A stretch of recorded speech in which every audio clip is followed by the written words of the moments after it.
like a PayPal. We are, rather than actually bolting on to Visa, MasterCard and American Express, what LATIPAY does is it bolts onto the three main Chinese e-wallets, which are WeChat, Alipay and JDPay, and also 19 of the main Chinese banks. If we look at our business, it may come as a shock to you, but I'm actually not Chinese. But if I look across our team of 31, we are 80% bilingual. 85% of our team are actually female, which is interesting. Hearing before that the average in this room was around about 30%. And then obviously I've just come from the FinTech Australia conference, and they were saying that the demographics across Australia in FinTech is about 13% for female. And then if we look at our team, we've got over 1,200 merchants across New Zealand. Our business launches in Australia in 1 month. And if we look at those businesses that we work with, they're predominantly across the education, travel, export, and also the insurance and software space as well. So, looking at Chinese payment innovation, what I want to do today is give you a very high-level understanding and some context and perception about how New Zealand business actually works with these large giants, and first and foremost from a cross-border perspective, because right now, if we look at the businesses that we're working with, they are currently transacting in the tens of millions of dollars from Chinese payers through to New Zealand businesses. So, first and foremost, what we're going to cover off today is the who. Who are these Chinese giants, these e-payment, these massive mobile-enabled businesses? What? If we look at the system and the process is fundamentally how it affects New Zealand business is it's cross-border. We're not looking at all of the other facets that WeChat, Alipay and JDPay and those banks provide at home. We're looking at how it actually impacts our New Zealand businesses. And how, if we look at our New Zealand businesses in turn, how are they actually receiving funds? How are they interacting with these Chinese consumers? Chinese consumers obviously speak Mandarin. Our New Zealand businesses often speak both Mandarin and English, but how do they actually bridge that gap? Someone who likes China a lot is Donald Trump.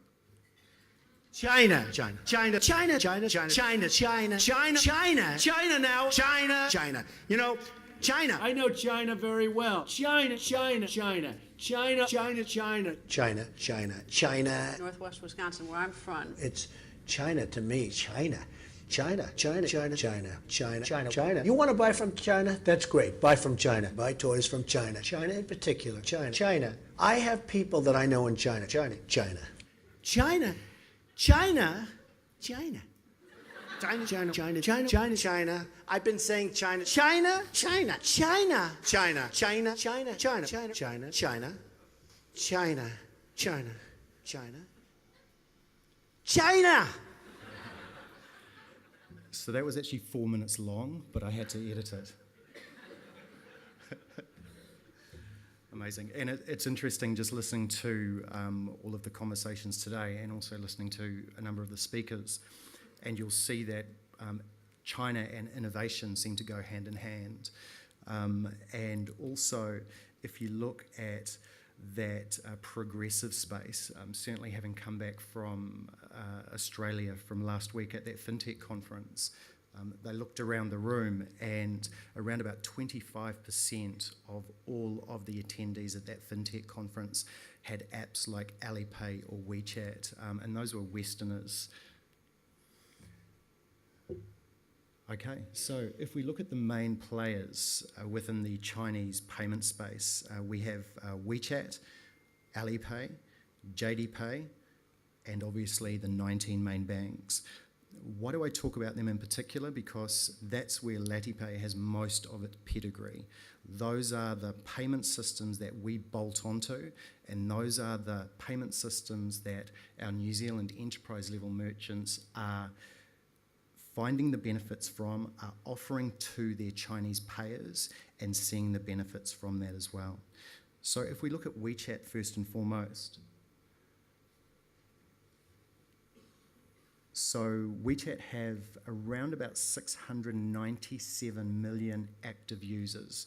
To give you some context there, the number of Apple iPhones being used at the moment is 505 million. So just to give you a little bit of context, WeChat in many ways is described as the Uber app, the ultimate app.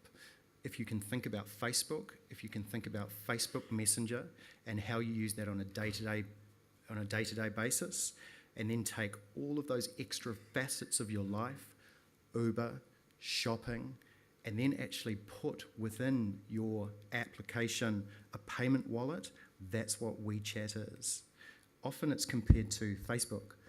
Facebook, though, obviously doesn't have that e-wallet built into it. Secondly is Alipay.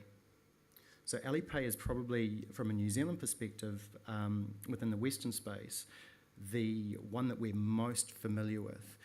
Alipay and Alibaba have most recently signed a memorandum of understanding with the New Zealand government and also New Zealand Trade and Enterprise. So if we look at Alipay in particular, where the reference is if you ask or if you talk to Chinese consumers and you ask them to be able to give you a parallel to some Western similarities, eBay is often the one that they refer to. Now, eBay in particular, because Alipay is derived from Alibaba, and Alipay was the payment mechanism primarily used. And then if we move on to JDPay, so JDPay has, by comparison, a relatively low number of users. However, JDPay in many ways has one of the most loyal followings. So JDPay, you can refer directly to Amazon.com. So why is that? So JDPay is the payment mechanism for Jingdong.com. Jingdong.com is often referred to as the Amazon of China. And then if we look at the banks, 600 million. Obviously, there's more bank accounts than that in China, but we use 600 million as a reference point, primarily for the primary reason that the middle class within China, if we're looking at what's relevant, what is the part of China that's most relevant to our New Zealand businesses, it sits around about that 600 million people, and that's the amount of online banking banks such as ICBC, Bank of China, and also the Agricultural Bank of China, all of which LATIPAY bolts onto. So why is all of this important? If you look at that pie chart there, it's incredibly important because 88% of all online transactions last year through China were covered off through WeChat, Alipay, JDPay, and those 19 main banks. The remaining 12%, although it has crept up a little bit in the last quarter to about 16%, but that remaining 12% last year was credit cards only. And then if you think about the credit card that we're most familiar with for Chinese consumers, which would be UnionPay, UnionPay is only a portion of that 12% as well. So that's why when we're talking about New Zealand businesses that are interacting with Chinese consumers, it's incumbent on those businesses to be offering the payment platform of choice that those Chinese consumers are using. So what? When we look at Chinese payments in general, there is so much that these payment systems and banks offer. If we look at the likes of JDPay, they offer student loans, debit cards. We look across Alipay, which is owned by Ant Finance. They're doing peer-to-peer lending. And then across WeChat, they've got insurance and also social lending.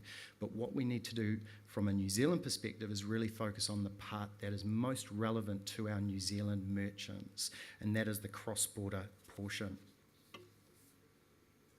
So from a cross-border perspective, what are we talking about? Cross-border is fundamentally a Chinese consumer that is looking to interact with a New Zealand business and pay in Chinese yuan. By paying in Chinese yuan, they are also looking to be able to pay with their payment platform of choice, referred to before as being WeChat, Alipay, JDPay, or generally those 19 main Chinese banks.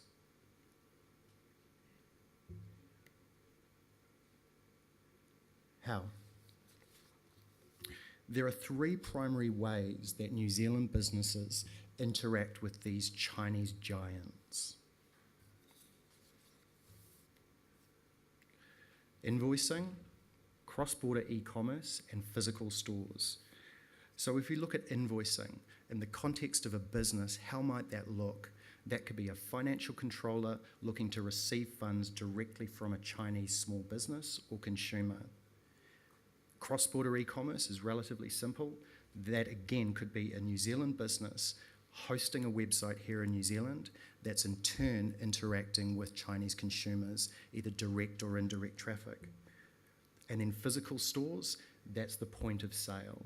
So probably one of the most visible examples of these Chinese e-payment giants coming to New Zealand is when you can walk down Queen Street now and you can actually see WeChat and Alipay QR codes actually at a storefront where Chinese consumers can go into those branches, can purchase jewellery or purchase souvenirs, and they can transact through their Chinese wallet. So again, that's another example of where New Zealand businesses will interact with these Chinese payment giants.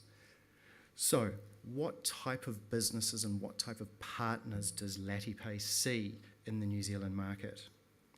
From a partnering perspective, LATIPAY has 19 active partners in the New Zealand space, and also 5 new partners that we have aggregated across Australia. We have affiliates. We work with businesses like WeCommerce, Shopify, Magento, and digital agencies like Walk the Chat, certainly very much tailored towards the e-commerce space.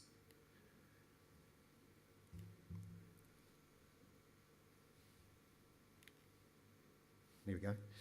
And then if we look at the types of clients that we're interacting with, so we have over 1,200 merchants here in New Zealand. LATIPAY transacts around $10 million per week. And then if we look at our regulation, LATIPAY is regulated by the Department of Internal Affairs, and also China side, we're regulated by the state-approved foreign exchange network. So, breaking those three parts down, first and foremost, the invoicing platform. So how might that look? That might be a medium e-commerce shipment, so we might be looking at, say, a pallet load of honey. And in that instance, our New Zealand merchant can enter the LATIPAY platform. They can invoice their Chinese payers or small business directly through our platform. They're invoicing in English and they're invoicing in New Zealand dollars. The Chinese consumer or small business, in turn, is interacting with our platform as a guest. They're interacting in Mandarin, and their transactions are made in Chinese yuan. A good example of that would be, say, Comvita or Oxygen Skincare, or even Juicy Tourism. So if we look at, say, Juicy as an example, or even one of the main Chinese tourism providers, such as China Travel Service, they might actually be invoicing a vast number of Chinese tourists coming to New Zealand, but in using our invoicing platform to be able to invoice the travel agents for bulk travellers coming to New Zealand. If we look at our transactions, so this is very much not necessarily a reference towards the market, but if we look across our 1,200 merchants using the LATIPAY platform and we look at invoicing, so those larger transactions, what we see is that there is a definite trend towards the banks, and the primary reason for that is if we're looking at these types of transactions where it's been invoiced, it's generally for a larger amount than what you'd see in the consumer space. So it is B2C, but also often it is B to small b. And if anyone who's interacted with China, you'll be familiar with how incredibly segmented that market is. So we have international Chinese, we have Chinese who have come to New Zealand, we've got Chinese students, we've got Chinese small businesses, what we call Daigo, which can also be in China and also in New Zealand. And then you also have domestic Chinese as well. So it's a very, very segmented market. And what that's showing there is that for those larger transactions, the banks are still very much dominant in this space. Then we move to our API, so online e-commerce payments. And once again, coming back to my son of 9 years old, being able to describe actually what we do, it's that button, that's what it is. It's a fundamental API that sits on an e-commerce site, whether that be a custom e-commerce site, Magento, WooCommerce or Shopify, which covers off about 90% of the e-commerce platforms used. And when we look at the types of New Zealand businesses that are using these APIs on their e-commerce sites, they can be billion-dollar businesses such as Post to You, if anyone's, not Post to You, Alpha Healthcare, if anyone's familiar with that. So they're a Chinese New Zealand business. They've got over 1,000 branches across China, but their actual e-commerce platform is based in New Zealand. Businesses like Comvita that I'm going to take you through in a moment. But often, a number of the businesses you will never have heard of, Post to You, Woolly Wo Wai, these are $100 million businesses that are transacting in New Zealand with New Zealand goods with Chinese consumers coming direct to their sites.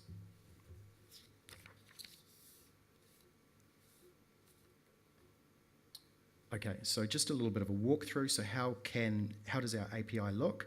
So you'll see there that we're sitting next to the main credit cards, or actually sitting above the main credit cards. So that is prompting, first and foremost, there's two parts to that. It's exposing to the Chinese payer that Comvita is recognising their payment platforms. And then in turn, it's offering that Chinese consumer to be able to pay in their currency of choice. So for LATIPAY, when the payer makes the payment in Chinese yuan, we are doing the transaction live conversion. There's no exposure to foreign exchange. Comvita are receiving those funds guaranteed straight away, so they can in turn deliver those goods. Our API bolts onto their ERP platform. It's collecting their logistics information, it's collecting the product information, and it's collecting the pricing information as well. And then if we look at the next step, for the guest, so for a Chinese consumer who's utilising our platform, they can either pay as a guest or they can actually be signed in as a LATIPAY user.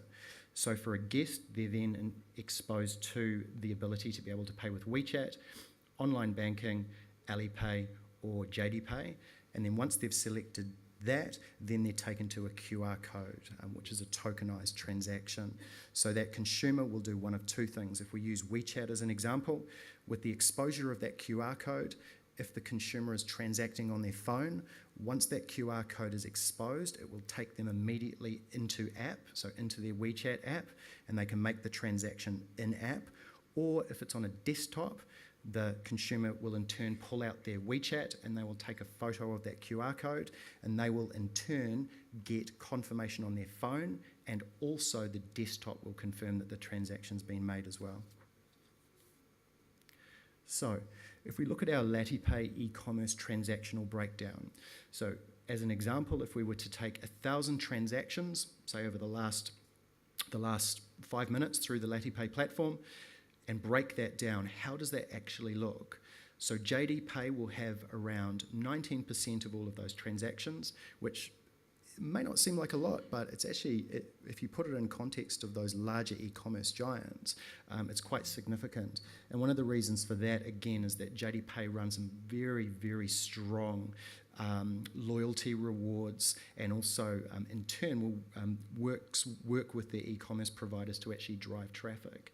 And then if we look at Alipay, sitting at around about 23%, obviously WeChat is sitting there at 32%, being the dominant transaction type. However, again, the interesting thing is that what we see for our e-commerce clients is, we talk often about the sausage and the sizzle. The sizzle is in fact, it's the stuff that gets LATIPAY the awards. It's working with the JDPays, the Alipays, and the WeChats. But actually, the meat within these types of transactions often is the banks as well. So although the banks are sitting at about 26% worth of transactions, so 26% of those 260 of those 1,000 transactions, they're actually equating to about 40 to 42% of all of the transaction value. And so what that says to us, if you're going to offer these types of payments to your, if we were to be talking to an e-commerce client, if you're going to offer these types of payments to your Chinese payers, it's really imperative to be able to actually offer the full suite. So just offering one of those e-wallets doesn't actually doesn't progress your business. So we have worked with 3 particular large-scale e-commerce clients, and what we have seen is that they have had a 23% reduction in abandoned cart rates by offering these types of services, but by offering all of the services as well. So, lastly is spot payment. So we'd call that as, point of sale. Now, in the spot payment space, what LATIPAY has decided to do is align itself with WeChat.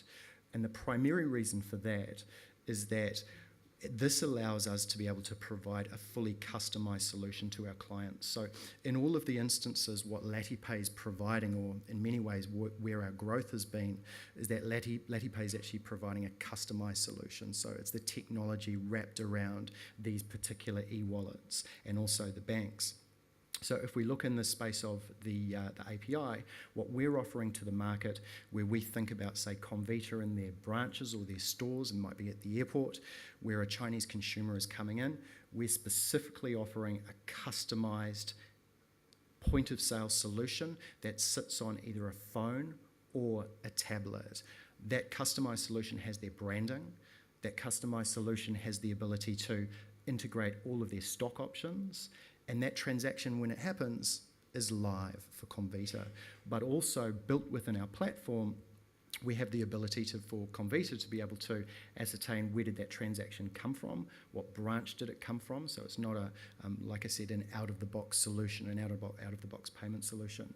And at present, we're just building in a BI system into our back end that will give Comvita the ability to be able to have a full understanding, if you think about their e-commerce space, or you think about our larger e-commerce clients, the ability to be able to look at different types of goods, different types of locations, different types of price and value, and also segment between small business and consumer transactions as well. So I'm going to finish up with that. But primarily, what is the reason that we have chosen WeChat for our point of sale? So we did a survey at the beginning of this year, and we surveyed 1,500 Chinese in Auckland, and 91% of the respondents had WeChat. So we felt very much that for our business in the point of sale space, it was about aligning to one particular party and being able to offer the WeChat space as well. So, to surmise, who? There's 3 main e-wallets: WeChat, Alipay, JDPay, and LATIPAY also works with 19 of the main Chinese online banks. Why? Because that provides a solution for Chinese consumers to be able to interact with New Zealand business. What is relevant to us here as New Zealand businesses and being in the payment space? It's the cross-border space and being able to transact in a live environment that's fully compliant across the Chinese state-approved foreign exchange, but also for AML requirements here in New Zealand. How? Through those large enterprise-level merchants using and bolting on our APIs and bolting on customized solutions to be able to transact and offer the best payment solution for their Chinese consumers. So I'm just going to leave you with a little bit of a video, which just, again, gives you a little bit of an insight into those, the Chinese space, and also how Chinese consumers interact with WeChat.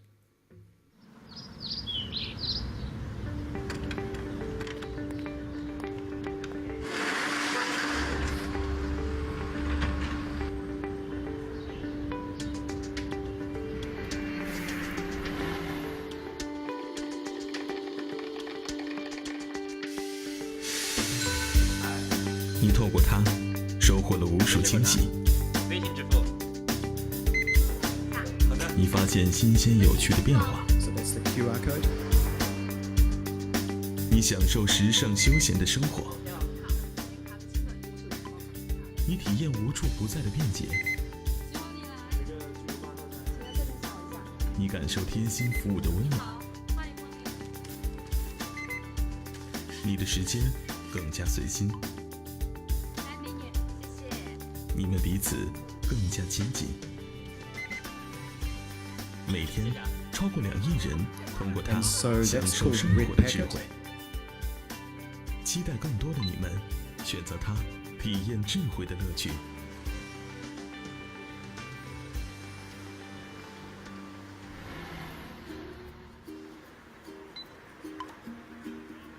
不用找零了，很方便啊，乘客也觉得省事多了。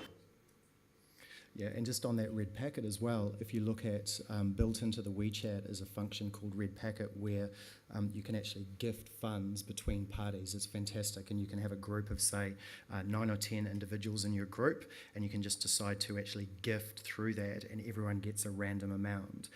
So you know, from a compliance perspective, I don't know, but certainly it's a very, very popular methodology as well. So thank you very much.